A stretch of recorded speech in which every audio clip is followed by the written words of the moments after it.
Which of the following is true? A. The U.S. Fish and Wildlife Service has a plan to kill up to 450,000 barred owls. B. 2 male bettas should never be housed in the same aquarium. Or C. Taiwan's musical frogs produce clear, rhythmic, and high-pitched sounds that sound like music or singing. Do you have your guess? Because here's the answer. Actually, they're all true. Keep listening to Formosa Fauna to find out more about all three topics. Spend the next 20 minutes feeding your brain with Formosa Fauna so you can learn all about the animal kingdom and become smarter than all of your friends.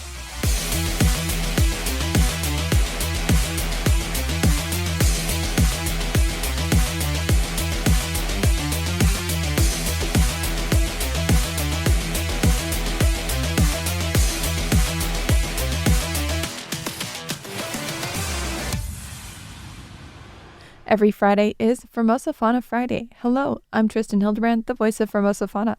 I love animals and I love talking about them. If you're even remotely curious about the animal kingdom, you're in the right place. On today's agenda, we're going to talk about the contested U.S. hoot and shoot to kill 450,000 owls, misunderstood betta fish, how to survive getting lost hiking in Taiwan, pangolins getting protection in China, the beginnings of the Ice Age theory, and Taiwan's musical frogs. Let's dive right in.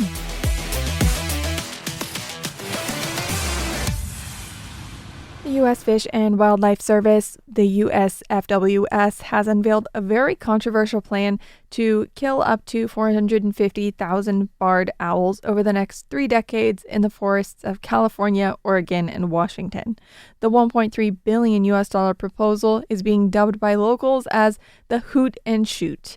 It would authorize this mass killing in 17 national forests and 14 national park units, including iconic locations like Yosemite.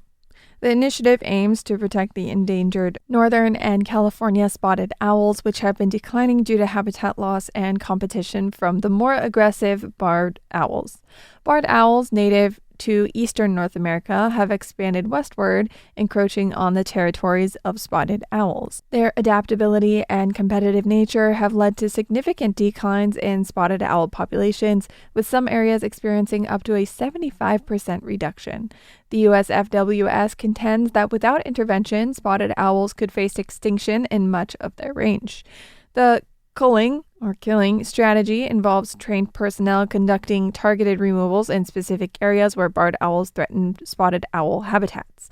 However, the plan has sparked widespread criticism. A bipartisan group of 20 lawmakers has expressed concerns over the ethical implications and the estimated $1.3 billion cost of the program, questioning its efficacy and the precedent it sets for wildlife management. Critics argue that the plan addresses the symptoms rather than the root causes of the spotted owl's decline, such as habitat destruction due to logging and development.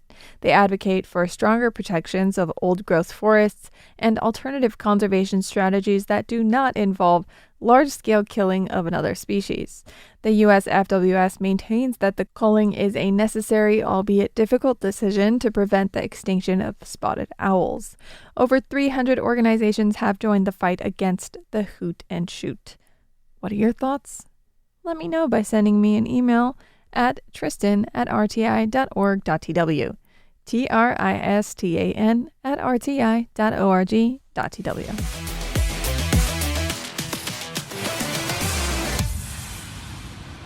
What would the top 3 pets be across the world if you had to guess? It's probably not all that hard. Dogs, cats, and fish. Fish are in the top 3 of popular pets because they are relatively low maintenance. While you can't cuddle a fish, they don't eat much. Their supplies are easy to find at pet stores. They don't make much noise. They don't require catering to at all times of the day. You get the point. According to Aquarion, the most popular pet fish isn't even the goldfish. It's actually the betta fish, simply known as betta. I've had one myself, and perhaps you listening have as well. Bettas are appealing to many because they're hardier than other fish and require less space. They possess a specialized respiratory structure called a labyrinth organ, which allows them to gulp air from the surface. This means they can survive in lower oxygen environments where other fish might struggle. On top of that, bettas live in fresh water, making their aquarium setup easier and more affordable than saltwater systems. You've probably seen them in small plastic cups or tiny Tupperware containers at stores, sometimes even in grocery stores or Walmarts, and assume they're low maintenance. But how much do we really know about them? The betta, also called the Siamese fighting fish, is native to Southeast Asia, including and especially Thailand, Cambodia, Laos, Myanmar, Malaysia, Indonesia, and Vietnam. The name betta comes from a Malay word meaning warrior or fighter, and it's a fitting name. You might have heard the claim that they thrive in tiny puddles in the wild. That's a myth, or at least an exaggeration. While it's true that some wild bettas can survive by puddle hopping during dry seasons, that doesn't mean that they thrive in cramped conditions. A tank of at least 2.5 gallons is recommended. Bettas also don't do well in so-called self-contained ecosystems, especially since their natural diet consists of small freshwater creatures like insects, worms, shrimp, and even water fleas, not just plants. National Geographic has even published an article pointing out that many store-bought tanks marketed for bettas are far too small to meet their actual needs. One commonly known fact about bettas is that males are extremely territorial. You can't keep two male bettas in the same tank without risking a fight. In the wild, male encounters are brief. One usually retreats quickly, but when they're confined in close quarters, aggression escalates. Even placing two males in separate tanks that are close enough for them to see each other can cause stress. This combative behavior has been intensified by selective breeding in captivity. Over time, people even began staging fights between male bettas and gambling on the outcomes. Although these fights may sound like a fish version of the WWE, very interesting, they are now banned in many countries, including most U.S. states, the UK, and Australia. Still, the global aquarium trade continues to thrive, with breeders creating dozens of ornamental varieties through selective breeding, playing with colors, fin shapes, and other traits. Interestingly, wild bettas look very different from their showy domestic counterparts. They're more subdued in color and have less extravagant fins. Mating behavior in the wild is fascinating. The male will build a bubble nest on the surface of the water and try to attract a female with a dramatic display, flaring his gills, waving his fins, and performing a kind of dance. If the female is receptive, she'll darken in color, sometimes developing stripes or bars. The pair then engage in an elegant interaction, somewhat described as somewhat of a dance. And again, if the female is receptive, she will lay her eggs. Then the male will fertilize them and carefully place them into the bubble nest. Despite how beautiful and engaging these creatures are, the ethics of buying and selling bettas has come under serious scrutiny. Due to widespread mishandling, especially during breeding, shipping, and retail, animal welfare groups like PETA have urged consumers to stop buying them altogether. In the U.S., PETA has even organized protests against Petco, a major pet retailer, for selling bettas in smaller containers. In response, Petco has stated that their stores don't overstock fish and aim to sell them quickly to permanent homes. They claim their staff are trained in animal husbandry and are instructed to refuse a sale if a customer appears unprepared to properly care for the animal. However, in practice, bettas are often found stacked close together, able to see each other, but with no room to retreat. For a territorial species like the betta, this setup can be extremely stressful. So the next time you see a betta fish, whether it's flaring its fins in a store or gliding gracefully in someone's tank, remember, it's not just a pretty decoration in a plastic cup. They're complex, intelligent creatures with real needs, instincts, and history. Bettas have traveled a long evolutionary and cultural journey from Southeast Asian rice paddies to the shelves of global pet stores. Whether you already own one or are thinking about bringing one home, what matters most is how much you're willing to learn and care.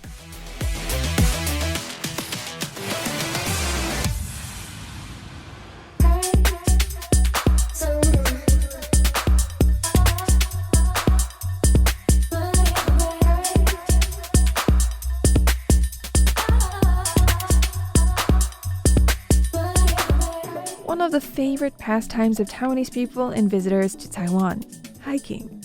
With how many people go and how often people go hiking, it's easy to forget just how dangerous some of the trails can get. If you get lost while hiking in Taiwan, the most important thing is to stay calm and stay put.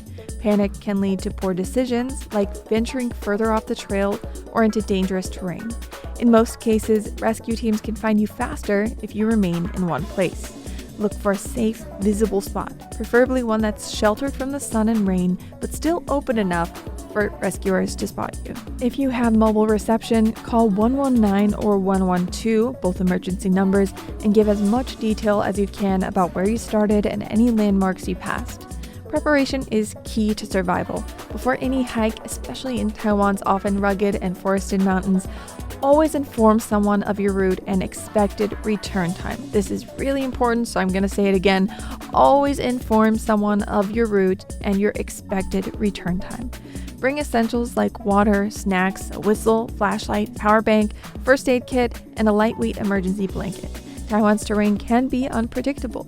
Weather changes quickly, trails may be poorly marked, and leeches or snakes are not uncommon. A map, GPS device, or offline navigation app can also be life-saving tools if you veer off course. One of the most common and dangerous mistakes hikers make when lost in Taiwan is following a river or stream, thinking it will eventually lead them out of the mountains. While it may seem logical, after all, water flows downhill and people live in valleys, the reality in places like Taiwan's rugged terrain is very different. Taiwan's mountains are steep, densely forested, and often crisscrossed by deep ravines and fast-moving rivers. Following a stream can quickly put you in extremely hazardous situations. Slippery rocks, sudden drop-offs, or narrow gorges where it's easy to get trapped. During or after rain, even small streams can swell into torrents, increasing the risk of flash floods or being swept away. In fact, many hikers who get seriously injured or worse in Taiwan are found in riverbeds or at the bottom of steep descents they attempted to follow. Instead of heading downhill or following water, experts recommend staying put, especially once you realize you're lost. It's much safer to stay in one place, make yourself visible, and wait for rescue teams. They're trained to search from your last known location and will find you much faster if you're not moving deeper into unfamiliar and potentially dangerous terrain. Thankfully, animals will probably be the least of your worries if you are to get stuck, as recent cases involving hiking deaths involve more hypothermia than anything. Don't rely solely on technology, as signal loss is common in remote areas and even the first floor of my apartment, for heaven's sake. I mean, if I can't even get reception on the first floor of my apartment in Taiwan, then do you think you're going to get it out in the mountains when you're trapped and you need it most? Perhaps not. Bright clothing can help make you more visible to search teams, and using a whistle is often more effective than shouting. 3 blasts is the universal distress signal. If you're with others, stay together. If alone, conserve your energy, mark your location, and wait for help. Taiwan has skilled mountain rescue teams, and staying prepared and calm greatly increases your chance of being found quickly and safely. China has elevated the protection status of all native pangolin species to Class 1, the highest level under its wildlife protection law, placing them alongside iconic species like the giant panda. Simultaneously, the Chinese government removed pangolin scales from the official list of ingredients approved for use in traditional Chinese medicine, effectively banning their use in state-sanctioned remedies. This decision came after decades of relentless poaching and trafficking, driven largely by a demand for pangolin scales in traditional Chinese medicine, where they were believed to treat various ailments despite a lack of scientific evidence supporting their efficacy. The impact on pangolin populations has been catastrophic. In China alone, pangolin numbers have plummeted by approximately 90% since the 1960s. Globally, pangolins hold the grim title of being the most trafficked mammals, with over 1 million individuals estimated to have been poached in the decade leading up to 2014. Human desires have subjected pangolins to be the most trafficked mammal in the world, surpassing rhinos and elephants. While China's policy shift marks a significant step forward, conservationists emphasize that enforcement is crucial. Illegal trade persists, fueled by black market demand and the high value of pangolin parts. Effective protection of these unique creatures will not only require stringent law enforcement, but also public education to dispel myths about the medicinal value of pangolin scales and to reduce consumer demand. The Taiwanese pangolin is a subspecies of this Chinese pangolin, is native to Taiwan, and was one of the first species to be enlisted as a protected species following the passing of the 1989 Wildlife Conservation Act in Taiwan, stating that animals with a conservation status were prohibited from being hunted or traded.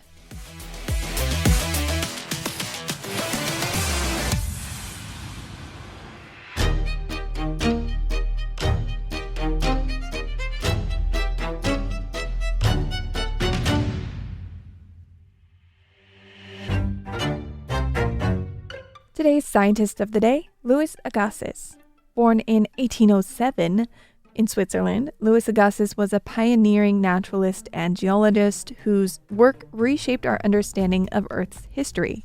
Early in his career, Agassiz conducted an extensive study of fossil fishes, culminating in the publication of a monumental work featuring 5 volumes of text and 5 volumes of hand-colored lithographs. This publication is regarded as one of the most beautifully illustrated works on fossils ever produced. Agassiz is perhaps best known for introducing the concept of a past ice age. In 1837, he proposed that much of Europe had once been covered by massive ice sheets, a theory he detailed in his 1840 publication Études sur des glaciers. Over time, geologists and climate scientists found compelling evidence to support his theory in the form of glacial deposits, moraines, and landscape features shaped by ice. His Ice Age theory not only held up, but became a cornerstone of our understanding of Earth's climate history. His innovative teaching methods and dedication to fieldwork significantly influenced natural science education in the United States, leaving a lasting legacy in the study of geology and paleontology. So now, the next time someone brings up Louis Agassiz or the Ice Age, you know exactly who and what they're talking about. Picture several basins located across the green, mountainous area of Nantou nestled around Sun Moon Lake. We're talking about the Puli Basins. These mountain basins are not just picturesque, they're vital ecosystems supporting a multitude of native species and endemic species, which means they're found nowhere else on Earth. Recently, a meeting convened by the Forestry and Nature Conservation Agency brought together government officials, scientists, local communities, and industry stakeholders in Taiwan. Their mission?